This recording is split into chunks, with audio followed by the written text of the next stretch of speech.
what's up, everybody? This is Old to the New. I'm your host, Villain, aka Villain Dulu, together with it's your boy BMR. And you know, we still got this fucking awesome guest in the building. We're back. Ambrose, you know, we going crazy. Before we go further, let's warm it up with a shot. One more. Yeah, just a shot. Cheers, I can see you guys you've been sliding. Trying to kill a sister?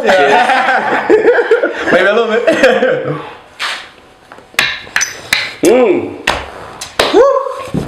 It's been a long time coming. Alright, I told you if you take a shot, you're gonna feel good. But this is let's just take it a little bit further on that new album, because this is what I'm very, very interested about to talk about this album. A song called "Light It Up." Yes. Light It Up. It talks more about. Can you explain a little bit more about that song? Yeah. The inspirations and everything, where it comes from. Yeah, kind of like when you're on the reggae scene, many artists have like their ganja track, you know, reggae artists. Yeah. And do you smoke weed? I do smoke weed. Because I haven't seen you roll up one. I'm like. No, I have a philosophy like. I smoke weed. I like to smoke weed, and I do smoke weed. But I don't wanna not in public. No, I just don't wanna say to the youth, you should do this. And if they look at what I do, you know, I want it to be their own choice. You know, I don't want them to. You're not trying to influence. If you want to be like a person like Ida, you smoke weed, you do like this. It's up to you what you do. So. Sometimes I kind of feel it's private, but it depends on who I'm with and how, you know. I don't have to flash it, you know. Okay. I smoke and I like to smoke, but I don't have to flash like that. But I also have to give respect for the marijuana and make a track about marijuana. Namely. So do you think smoking weed is a bad influence to the youth? No, I don't think, but it depends on you as a person. Because some people... they cannot manage drinking. Something in their mind is not. Yeah, that's one of my son out there. And that's the same.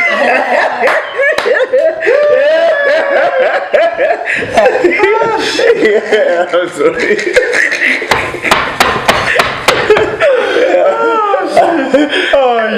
Same thing about weed. Some people just get too heavy high, you know. Yeah, never. When I smoke and I can do stuff and I feel good. I don't smoke to get heavy high. I get to get a buzz, and it depends on who you are as a person. Some people can manage and feel good about it. Some people get anxieties and don't do it if you get anxieties. You know. Yeah. So I think you have to find out what you can manage as a person and what's for you. I drink now, but I don't drink that much. You know, I like smoking more. Okay. Some people like drinking wine a little bit more, you know. No, I feel you on that. So I like to smoke a little bit more than I like to drink, Okay, so you mentioned about that you write music yourself. When you are in a writing session, like in a writing zone, what do you normally use? Like, are you on some stuff that you use, substance that makes you wanna be comfortable to write? I smoke a lot, but it's not necessarily the ganja that make me like creative. It's more experience. No, what do you call it? Like oblivion. What do you call it? Experience. Yeah, experience. Yeah, when you're out and I see something that just like trick me in a way, or like make me feel so excited and filled with love, and I have to write about it, or something I see is like, it irritates me, or a history documentary I see. But if you're writing from home or in the studio, like what is setting you in the perfectly mood? In the mood, like to record a song. Is it to write some candles, a glass of wine, a little joint? Because everybody has like a certain fetish kind of thing, like how they write. For people that are writing, they have like a certain kind of way of how they feel. Because they're all best of it. No, that's true. Yeah, when I travel and I experience new things, that inspires me a lot. As a child, we didn't have a lot of money, so in my childhood I never traveled. So it was in my teenage years that I started to travel with school and see other things. And I find out like now in my grown-up years, like when I go to, for example, Malta for the first time. It inspired me to write 4 new songs, you know. But is it on the trip over there, or is because I get high of that. You get high of meeting new people, of getting new vibrations, of getting listening to a DJ that plays a whole nother a set of reggae music that I'm used to hearing in Europe, you know.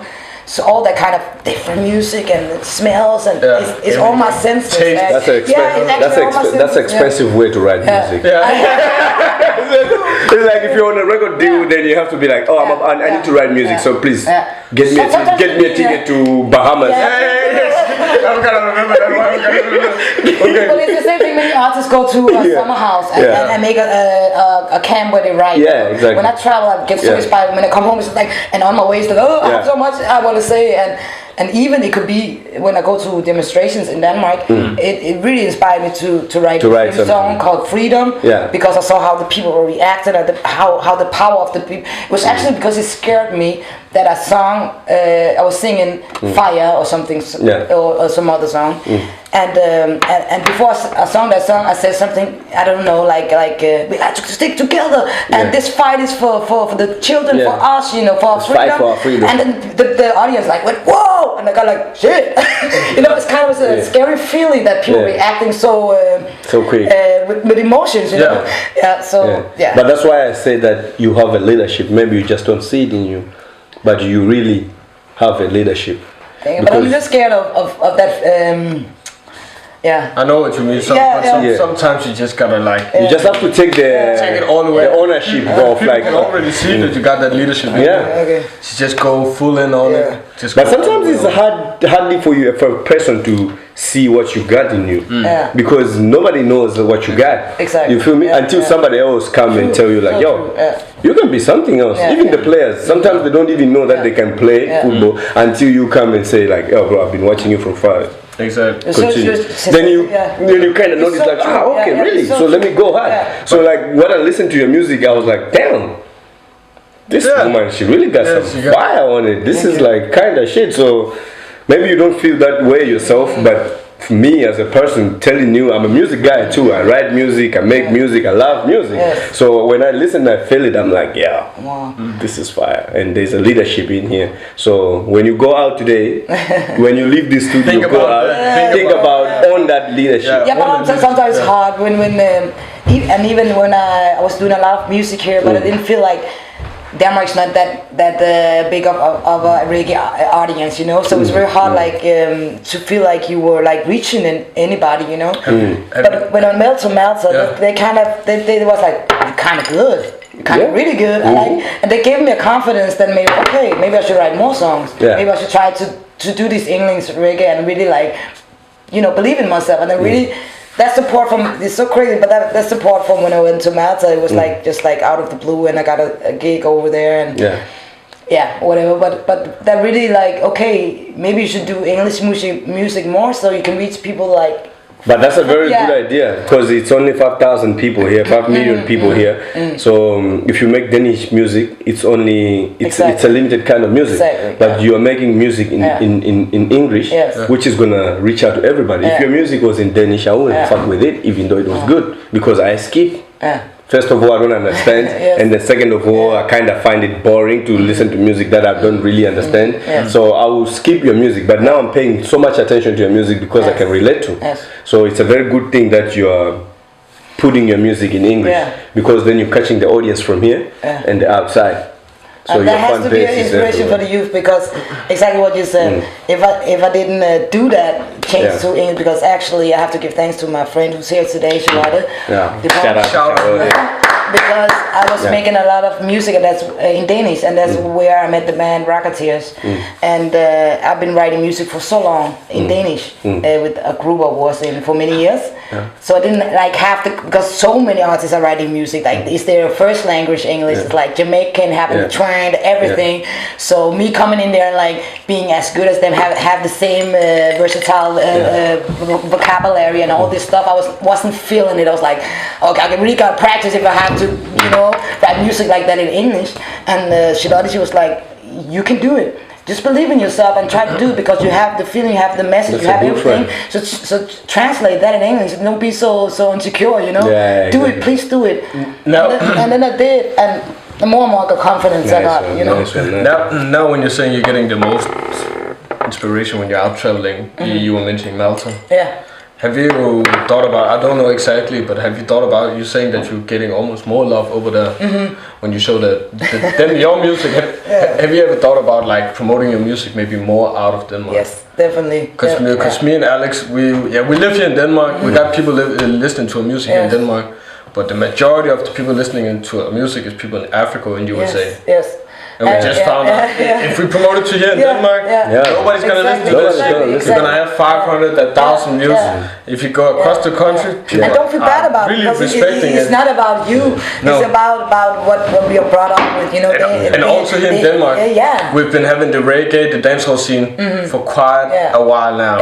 It's only been popular for the last 3 years. And that was also a question I had to ask myself. Denmark Do you want to change to dancehall to get a little bit of your recognition, or do you want to stay true to yourself? I have some tracks that's more dancehall, that's more like party and all this, but still I have to stay true to myself, and that's exactly what you said. But also with Denmark is so behind with the music scene, if you feel me. If something even Sweden is more like even though if you make something that is really meaning something for you, a real story, nice beat, nice song and everything, you're gonna play it here in Denmark and people are gonna be like, what the fuck is this? Because it's not about 3 years later they're gonna be like, oh, this is nice.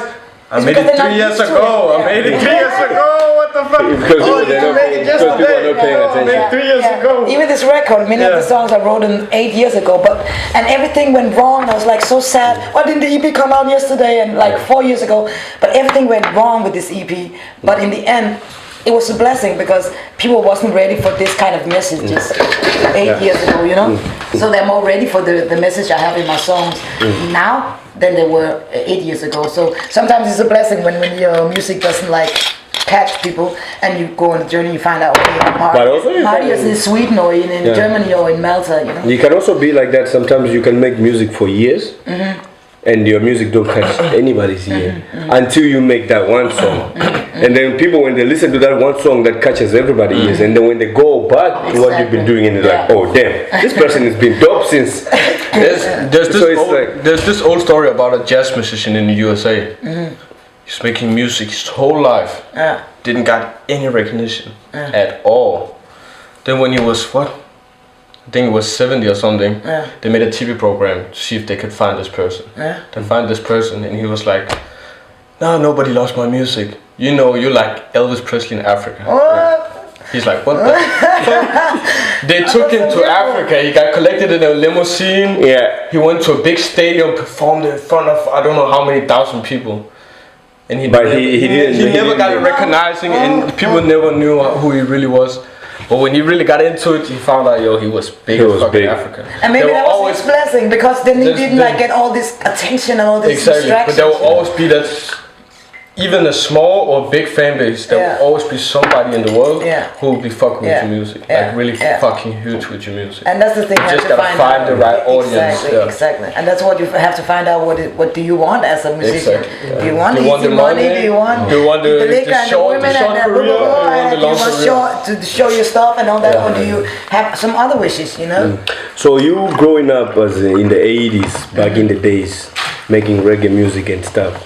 Have you bumped into the late greatest Natasha? Yes, but when I met Natasha, I didn't do reggae music actually. I love reggae music. I grew up with reggae music, but I didn't do that. I was like I thought I was a rapper or like around R&B rapper thing. I was doing that kind of music. But I met her, and I'm very inspired by her way of writing as well, as you know, the way she like get her message out there with the vibration of like having a heavy message but still having she's very good at having this hype feeling in her productions, you know. Like even Fie Me, I don't know if you know that song by Natasha. Fie Me is about a woman not giving herself up that easy, you know. Like every man wants to like, excuse me, but fuck you. So you have to be careful about how you even present yourself and who you trust about, because maybe they just want your, you know.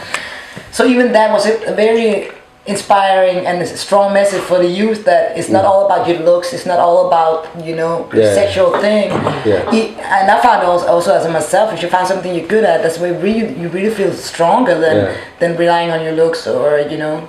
Do you feel like we got any female musician in this area who is reminding you a little bit of Natasha?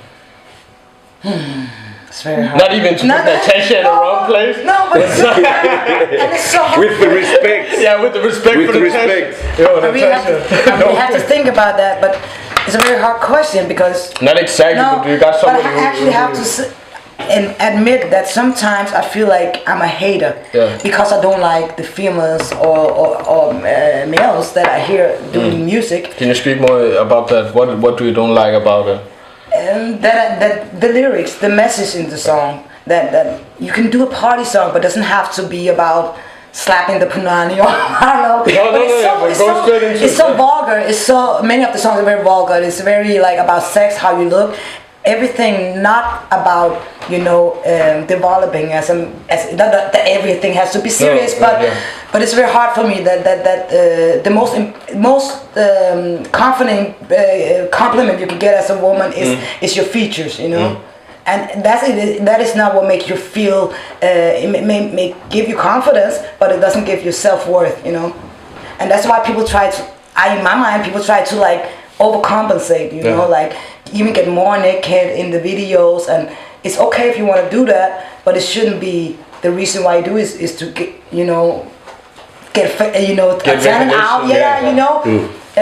It's just my opinion, but and if you feel good about that, do that. But I don't like that it expected of you as a woman. I'm glad that you say that's just your. I'm glad that you say that's just your opinion, because like in this generation, what sells most is what people are putting out naked. If you see a video that Cardi B will put out today with all her body out, got billion viewers, then somebody with a good message on the music have less viewers. So people that are doing it for the cloud and that bag and that all shit, they don't care about what they're putting outside. Exactly. But for people that are really like, this is how I feel like doing my thing. I don't want to show my body out there to get views. Exactly. If you want to view my shit, listen to the message. Yes.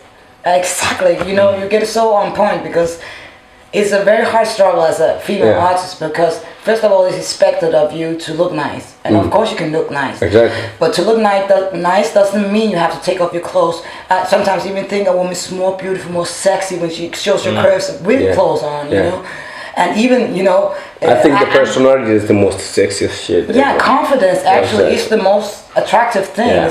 Science says, and even when the society says like sex sells and all this, it's not quite true, because like I said, confidence is the best thing, and you can do that with clothes and without clothes, and it's your choice, but it doesn't have. I don't think it should be expected of you as a woman to show your body. I'm not embarrassed of my body, but I just found out. I tried the other thing, like show my body and be like sexy and all this, but I just found out I was feeling like shy, and I was feeling like not comfortable. But that's what also the label will make you do. Because if you work with the label, they have some things that they need you to do. Mostly as you are a female, they will ask you, okay, you have to do this to bring the audience. If you're a guy, they will even put you into beef. All this beef you see in the music is because of record label. It's like, oh, you need to get attention. You have to go against this guy. And people are killing each other. We got rappers who are not even gangster, but but they're killing each other because the label is telling them to do stuff like that. Exactly. And I just think like music is kind of turning to be not about the music, but more about an agenda to like try to move society or people in a certain way, Like even with the rap music, I stopped listening to rap music because I thought like in the 80s it was like empowerment, it was like we're from the street, we tell you how it is, we have these kind of strugglings, but we still made it, and we today it's just like more coke. That was back then. That with that pike is hip hop, easy shit. And it makes me crazy. At the same time, they're censoring fucking Pippi Langstrømpe for saying Negerkongen or something, right? But you're allowing the youth to hear about coke and all this, do that, and it's okay, it's there, but it shouldn't be only that thing they hear. They should also hear about other stuff.